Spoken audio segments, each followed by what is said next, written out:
Welcome to Sword and Shield, the official podcast of the 960th Cyberspace Wing. Join us for insight, knowledge, mentorship, and some fun as we discuss relevant topics in and around our wing. Please understand that the views expressed in this podcast are not necessarily the views of the U.S. Air Force nor the Air Force Reserve, and no endorsement of any particular person or business is ever intended.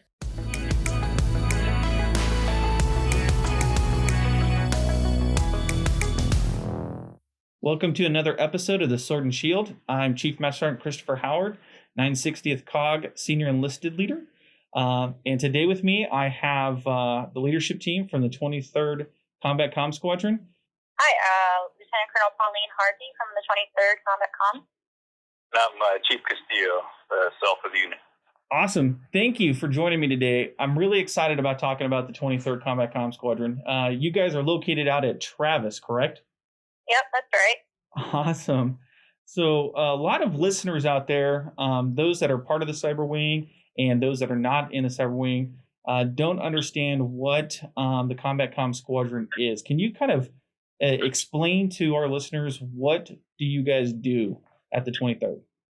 So I'll start with that. So basically, we have the capability to deploy a team of people to pretty much anywhere in the world, any location, no matter how remote, and kind of just set up and be kind of a one-stop shop for all your communications needs. And that's voice and data, phones, internet, radios, everything you need to support anything from a small team of people all the way to standing up a whole wing and supporting a wing of people. So that's kind of what we do. Anything to add there, Chief? No, that's it. You pretty much hit it on the head. Go anywhere and in the middle of nowhere and set up some communications in order to enable whatever kind of mission we got going on at that location. So when you guys get into a location, it's kind of different, right? It's not always posh. It's not always 4-star hotels. You guys have to be self-sufficient in some cases, correct? Some austere locations? Yeah, it's actually rarely a 4-star location. And we've set up tents for folks. We've lived on cots. We've been in some pretty rugged conditions. But a lot of our folks really enjoy that. So it takes a unique type of person, but we've been in a variety of different situations. Right. And one of the things I always hear about Combat Comm is because of that, the type of environment, because of those kind of needs, that each unit seems to have a very tight-knit culture. Would you say that's the same of the 23rd? I'd say so. I'd say you have to, because you can pretty much do the same thing, right? Everybody in the military gets paid according to their pay grade, not what they do so much.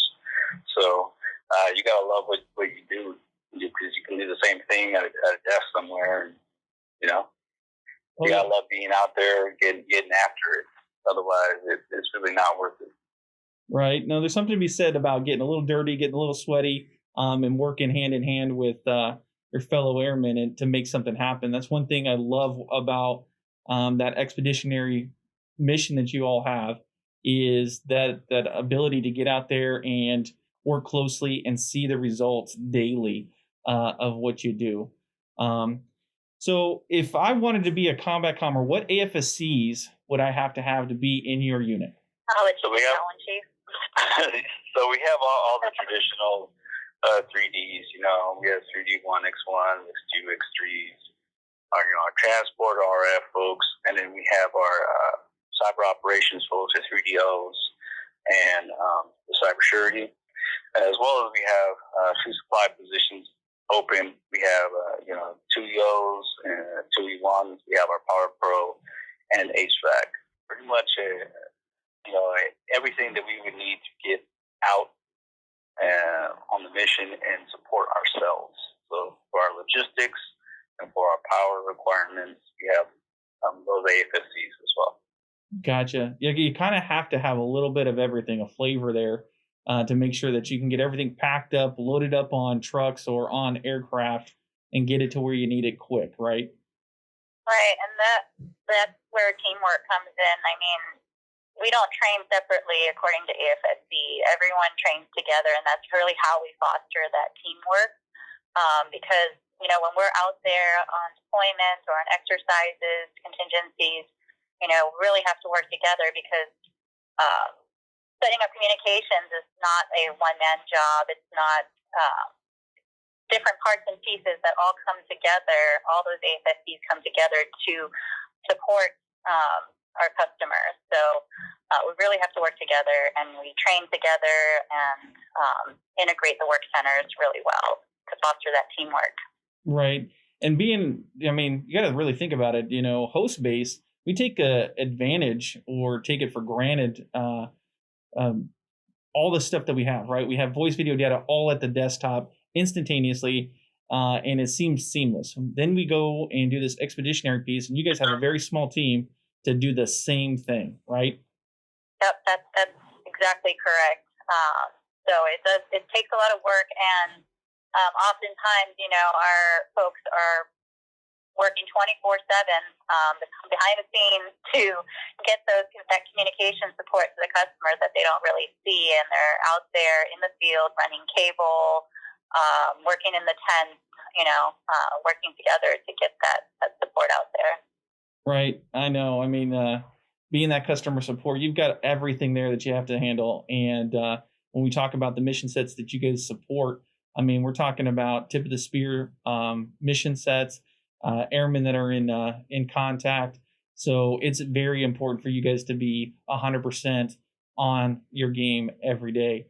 And I was wondering if you could kind of help us run our listeners through what a day in the life looks like for a 23rd member. Well, it has changed a whole lot since this COVID thing. And, we're getting back into the swing of it now. On a normal basis, right now, we're kind of in a bit of doing a little bit of restructuring because of all the changes that we got coming down the pipeline, specifically with the AFSCs and all that. But normally it'd come down and we get put into, whatever team they're a part of, whatever work center they're a part of, whether that be, from the networking side or the operations side or the support side. And then, each individual section has instructors. They sit down and they go over some of the concepts. We're kind of getting away from that and transitioning to more of a mini exercise or equipment training exercise every single day of ETA. And that's something like a small team, like, 4 or 5 people here. You guys are going to do this mission today. And they do the mission while everybody else trains for the next time, they get called up the next day or the next ETA, or try to get into that battle rhythm of actually going out there and performing the mission. Because I find, when I talk to the people, that they get way more from hands-on experience than they do in the classroom. So that's why we're kind of headed that way. We want to be out there always doing something because the further we are away from hands-on, it's not good for this particular type of unit. We have to be hands-on. We have to do it. We learn more from it. We get more experience, and that translates to the real world. Right. No, I think that practice. Chief really. Go ahead, ma'am. Oh, I was just going to say, Chief really brought up a big challenge we had with the past year and a half with COVID. The success of our unit really depends on getting people hands-on equipment, turning wrenches, during the UTAs to take advantage of that time that we're all together. And COVID really hurt us there where we couldn't get people in the unit in person on UTAs working on the equipment. So now we're dusting off the cobwebs, and this November UTA, we're going to be doing our first equipment training exercise and getting out there and actually working on the equipment. In the past, we've really tried to train like we deploy and bring equipment out in the field, act like you are in a deployed location and pretty much setting up like you would if you were anywhere in the world. We've even gone so far in the past as to say, if you forgot something, you can't go back in the building and get it because you wouldn't be able to do that on a deployment. So you need to remember to bring everything that you need if you were to deploy to a location. So we really train like we deploy, and I think that's really important for our folks, and they really enjoy it. This isn't your typical, desk job. We're really out there. They're doing it. No, I completely understand that. I know my years in expeditionary, that practice really makes the difference. Being in garrison or even doing small exercises close to base to get that repetition up, getting those reps up, so that when you're actually in the field, you can get after it. You know where the parts are, you know where the pieces are, you know how the equipment is going to be set. And that repetition makes you a lot more comfortable. So when something does kind of slip or something does break or something doesn't go exactly right, that you're prepared to walk through that process because you've done it so many times. And then just from a reserve perspective, when we're dedicating those weekends to this mission set, being able to actually get out there and do it gives you that sense of accomplishment and why you're putting this uniform on every month. So it sounds like that you guys are getting really good feedback from that. Is that true? Yeah, well, it was one of those things that was identified by, this previous last UTA. I called everybody in the room, group by group, rank by rank, and separately, they told the same story. We want hands on. We want something always to be structured around what we're actually going to be doing. We want to work together, type things, and it was. I hate to beat the dead horse. I know probably a lot of your podcasts, COVID this, COVID that, COVID, COVID was horrible. COVID would be the worst possible thing they could have for a combat comm unit because we 100% rely on our togetherness to get this done, and our camaraderie and all that stuff was absent during this whole time. And I would definitely say that, I'm not sure about the other two combat comm units, but I know we took a step back as far as that goes. And, we're rebuilding things and stuff like that. Some of the unique challenges that we have out here is that we're in Silicon Valley. We have a lot of people that work in the industry. We have a lot of people that don't really need this, but they love to do it. But, you keep them away from what we're doing for, 2 years. And they start thinking, do I really need to do this? I'm kind of comfortable over here, I have enough money, and kind of getting some of those people back into the listen. This is why you love it. This is why you need it. This is why we do it, to get them kind of back on board. And that's what we're in the process of doing now. Trying to, remind everybody, listen, this is what we were doing before, and then move the new people who have gotten here during this horrible time that, hey, listen, this is not status quo. We're about to move in a whole other direction, So I think that's a huge challenge, but that's if we do this properly, it's hopefully going to swing the momentum forward and really help us out as far as in our unit, how we train, how our outlook is, our morale, everything. No, so some great stuff there, right? And it kind of leads us to the next piece, right? So we get that excitement of coming in and doing that hands-on and being part of the team, even though maybe your civilian job, you really don't need this. The other piece that we look at is the development, outside from the AFSC training. So what do you guys do to develop your airmen there at the 23rd? I think really just giving them that experience, making sure that they are trained and holding them accountable to the standards of the knowledge of the equipment and everything that they're supposed to know to be able to go out in the field and accomplish their job. And like we already said, that hands-on experience, first we put them in the classroom, train them, and then now we put that knowledge to the test. And I think you just really learn more when you're out there doing it and learning on the job. Do you have anything to add to that, Chief? Yeah, exactly. Put them out there to gain a valuable experience, but as well, with this whole AFSC change thing, we kind of saw this coming quite a bit ago, and we've already started. We started cross training our people. Almost 2.5 years ago, we started the process, and part of that development was we took other AFSCs and put them in with other AFSCs client system folks, stuff like that. We put them in there with operations, you know what I mean, kind of see exactly how they would perform. And we've gotten some outstanding results from some of our, client systems folks in operations. Some have gone on to do some fantastic things like write software for the Air Force, like big Air Force. So, it was a project that we're like, listen, we're all going to have to melt into this thing. Let's see what we can do right now, and let's give these people the opportunity. We've even had some of our Power Pro people, try learning some of our 3D stuff, our networking, our transport, and that's because they want to learn it, and we have people willing to teach them. So there's cool. A whole lot of development going on, as well as professional development. And there's people who, it's a big networking place out here. People have found jobs of other people here. So there's a lot of good stuff going on, both military and professional wise. Gotcha. No, I think that cross utilization is really good, right? Because you learn a different skill, you get comfortable in multiple skills, and then of course when you're out in the field, if you got to fill in or help out one of your airmen, you have that knowledge, or at least some baseline knowledge there. So you kind of get that well-roundedness in a little bit closer, tight-knit team. That's awesome. What do you guys see as the future for your unit? What's on the horizon for you guys?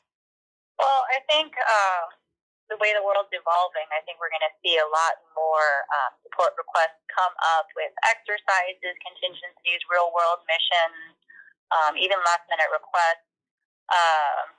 Historically, I think there's 3 combat comms in the reserves. I think historically they were strategically placed. We have one on the West Coast, one on the East Coast, and one in the middle.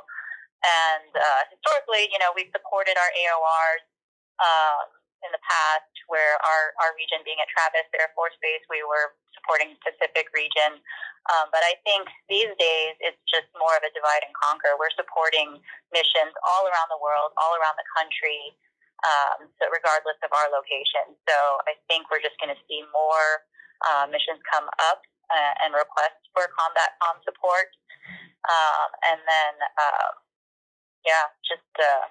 and then with the AFSC conversion coming up, that just provides more flexibility for our folks to fill in on certain requests. Okay. And you see already an uptick with the exercises. I know that as we've pivoted from the Middle East and the war on terror, do you see an uptick in those contingency exercises now with that pivot? Yeah, when I just took command of the squadron in August, and we were already at that time supporting 2 exercises, Red Flag and Patriot Warrior, simultaneously, and we are on a regular deployment cycle. So our ops tempo is extremely high, where not only are we preparing for that deployment cycle every few years and making sure our people and equipment are ready to deploy, but we're filling in on exercises and contingencies in the years in between too. So it's important for us to always make sure our people are ready to go out the door at a moment's notice. Our equipment is being maintained and ready to be deployed as well. So it's extremely high ops tempo in our unit. Okay, awesome. I know that that definitely appeals to a number of airmen out there. I was wondering if I could ask you guys a couple of personal questions. I want to know what excites you the most about your unit and your mission. What excites me most, right? So I have never been the type of person that just likes to sit behind a desk and type. I know certain people do, and that's fine. I've always been very big into computer networking, and I've done pretty much every single AFSC there is, and here at this unit as well. But I've never been the type that likes to sit behind a desk and kind of do that stuff. I'm kind of forced to now, as a chief. But we still kind of get out there, but I like touching stuff. I like being out there. We have a long history of that. Most of our chiefs still like to get out there in the field because it's in us. It's one of those things. It's like I like being out there in the middle of nowhere with the folks, and then hey, let's do this. Let's see if we can get this done. It's probably a personal challenge for myself whether or not I can do this. And sometimes it sucks, and I don't know what have you heard from the other ones, but I've never had a 4-star experience. I don't even think I've had a half-star experience. But as far as out there, you know what I mean? Some of that stuff, it sucks, but you suffer together, and you come out a much better team from it. You get a much better sense of relief and satisfaction when it's the nastiest, you know, and you come out on top and you're able to do this. It's all about the challenge. You got to have some kind of challenge. You got to have some kind of drive. You have to want to do it. You have to want to get after it. You know, and that's what excites me because I still like doing it. You know what I mean? I'm not sure that I could, you know, do the other ones. You know, I'm pretty sure a lot of people would like me to try. But as far as like excitement goes, that's what it is. It's all about excitement, you know. And here at the 23rd, we're great. We have a great location. I have great people here. You know, I think we have a great team, both you know, TR wise and full time wise. You know, I really couldn't ask for more. But yeah, that's what excites me about this unit here. I have the people and resources to do it, and I love it, and the challenge that I get from it. Awesome, Chief. Yeah, I can attest to Chief's excitement level when he's out there talking to folks about equipment and field training. EPR is not so much for him. But yeah, that's very exciting. Sorry, did I cut you off, Chief? No, ma'am. I was going to ask you what excites you about the unit and the mission as well. So I can speak to the TR perspective because I am a TR commander. So I drill 1 weekend a month. And for me, the excitement there is I have a regular full-time job during the weekdays, and you know it's one of those typical 9-to-5 jobs. And it's mostly a desk job. So the excitement for me is actually coming to the unit and same thing, getting out there and doing something not typical that a lot of people I don't know really do, you know, my friends and family. And it's exciting to get out there and be in the field and occasionally have the chance to participate in some big missions around the world. You know, we've been all over the place, this unit. And, yeah, it excites me to be able to participate in something bigger than what I think I do in the regular world. So, okay, yeah. Awesome. Well, I was wondering if you guys had any parting words for our gladiators out there. I would just say, you know, if there's anyone out there who enjoys getting their hands dirty, seeing some unique places around the country, around the world, and just have a strong sense of teamwork and being a part of something big, you know, definitely look into our unit. We're here in sunny California.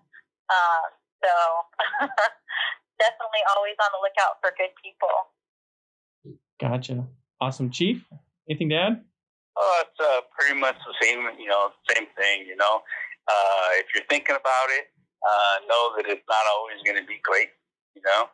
It's just going to be hard, hot, you know. But if you're into that kind of stuff and you still love to do your job as far as, you know, anything, any 3D field, anything like that, you know, come on down. That's what we do. That's why I tell the recruiters, the first thing I ask when someone wants to be a part of it, like, hey, I got this person. Like, do they know what we do? Like, do they know what we do? You know, and I give them the real deal. And if that's still what they want, then I'm welcome to it. But just kind of, you know, it's not always great. But at the end of the day, if you're a person that gets satisfaction from challenge, let's do it. Awesome. Now, I really appreciate both of your time today, sharing what you guys love about your unit, what your unit does. It's great. And I'm hoping that our listeners out there learned a little bit about the 23rd today. Maybe we can find some recruits for you. I know I'm sold. I'd be out there in a heartbeat if given the opportunity, but I get strapped down here just as much as you do, Chief. So thank you guys again. Thank you for all that you do. And gladiators out there, thank you for everything that you guys do. Thank you for your sacrifices. And remember, let's get after our enemy and stab them in the face through cyberspace.